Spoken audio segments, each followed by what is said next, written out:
Radhe Radhe everyone. A warm welcome to my space of wisdom. I'm paying my gratitude to all of you. Thank you so much for joining me. Let's begin today's video. There is someone who asked about what is sadhana. So in today's video, I will be sharing about sadhana, the methods of sadhana, and aspects on which one must focus. Firstly, let's understand that in English language, there is no precise word for sadhana. So we can call it as a prayer for its closest reference on the channel. So here it is the version of my understanding of sadhana. Do remember, I share everything based on my experiences. If you find this information useful, it's good. And if you perceive sadhana in any other sense, please relate to your own version and also mention that version into the comment section to help others so that they can also gain benefits. Help in opening the heart chakra. Help others by sharing knowledge of this channel and the wisdom words shared on it around. Sadhana, as this word means, is to fix a thing to achieve mastery. For the spiritual practice purposes, sadhana relates with fixing the mind and body so that one can become a conduit for service to God or can align with the cosmic energy. You can think of either of the ways, however you want to relate to this concept. By aligning self, not only one can remain happy or anandamaya in one's life, but they can help others too to make their lives more beautiful. It is said that through sadhana, a soul spark who may have done a journey of millions of years can experience its original source. That's why in this journey, no one is above or below. It's the pace of the soul, how and what did she went through and how did she learn the non-serving elements from the experiences. This is a journey of realizing the self so that one can achieve the highest potential of the human life and become a yogi and make lives more beautiful by his or her presence for others too. Sadhana also helps in knowing Paramatma. Now this word Paramatma can be very confusing for some, but here I'm talking about the absolute or the ultimate that has no form, no shape and character of any kind. The one who is everlasting, ever existing, ever expansive, everywhere and in everything.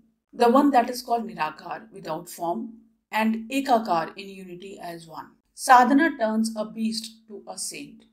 Do note that not everyone who is in orange uniform or had a big marks on forehead are saints. You can identify saints mostly by just their actions. Real saint has no external jewelry or dress code to follow. They live like a normal human being. The one who is in archetypical dress code or have any externals to wear are still not authentic saint. They may be sadhaks or they may be in the way to sadhana. This is my understanding. Being in the energy of the absolute is the journey of a soul. Although body already contains the absolute, but it must relies on this dimension of the cosmos so that physical body can leave the foundations of time cycles, personalities, and space of this dimension. Basically, one has to realize self so that one can help others also to help them realize themselves too and be one with all and live joyfully. This journey of sadhana is like a research work where you have to research on a topic. Like other researchers around the world, this soul search also has many techniques, guides, mentors, teachers, and that is the challenge to find what is right for the particular soul based on the experiences previously she had. Here comes the role of the Guru. The Guru is the light that can help overcome from all the darkness that resides within oneself. Let's come to the methods of sadhana. One can do sadhana with these methods through bhakti, devotion, through jnana, knowledge, karma, action, and dhyana, meditation or focus. Although they all are together in the journey, but as a first step, one can start from any road they like. A guru can only share what is best for which sadhak based on their other incarnations. Sometimes sadhak also knows within which path is better for sadhana if his or her sadhana was at advanced level during his previous incarnations. These previous lives not only include past lives but the past of this current life too, like if you are already practicing something too. Although I prefer not to go in much detail about past lives. Now, for success, which sadhana or modality of prayers to pick? The sadhana, how we perceive as humans, depends on the goal of this lifetime. It means which skill does one want to master? If one wants to achieve prosperity, devotion, best children, great health, liberation, etc., as a living being, getting anything and everything is called as sadhana. For any sadhana, one needs patience, discipline, and appropriate guidance, because in most of the cases, the territory one body is entering into is an unknown path where one has no idea of how, why, where, etc. That's why it's important to have a guru's grace.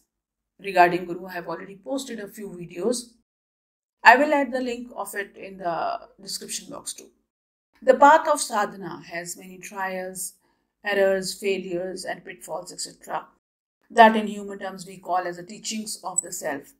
Going through the process is time consuming too if there is no guidance, although we are always guided.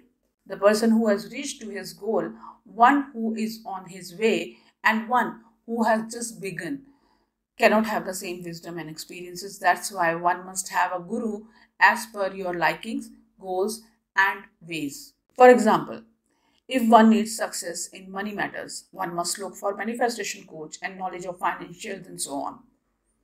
A particular master can teach you to come out of obstacles in one's way based on his experiences. Like there are a lot of people who learn stock market to earn quick money, learn AI tools to become instantly intelligent and productive. So the advice here is to find the teacher as per your goal. If you want to learn stock, find the master of the knowledge of stocks. If you want to earn lots of wealth, find master of money. I hope you understand what human sadhana is. In spiritual essence, if you want freedom from the suffering and pain, find those who have already conquered their lives. Another kind of sadhana is that has no goal, desire, knowing, etc., where one just does because one likes to act as per own likings. One doesn't want love, prosperity, relationships, etc. One may just like to connect within, and that's it. In Patanjali's Yoga Darshan Shastra, this type of sadhana is called Nirbij sadhana. Now you may choose the style of sadhana you want to do. For knowing self and Nirbij sadhana, wisdom shared on this channel also can help. Regarding the resources of the sadhana, Paramatma or Absolute has given everything within you.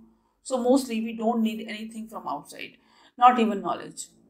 Because the Guru within can guide us in the best way possible.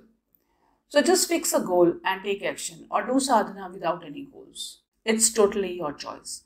For spiritual progress, also gurus have shared the mantras on this channel. You can watch and begin your sadhana with their help too. As in how you achieve progress in your sadhana, the pathways may keep on getting open for you. Remember, this channel is for spiritual sadhana only. Good luck with your sadhana or prayers with or without goals. With this, I'll see you next time. Much love. Hari Om.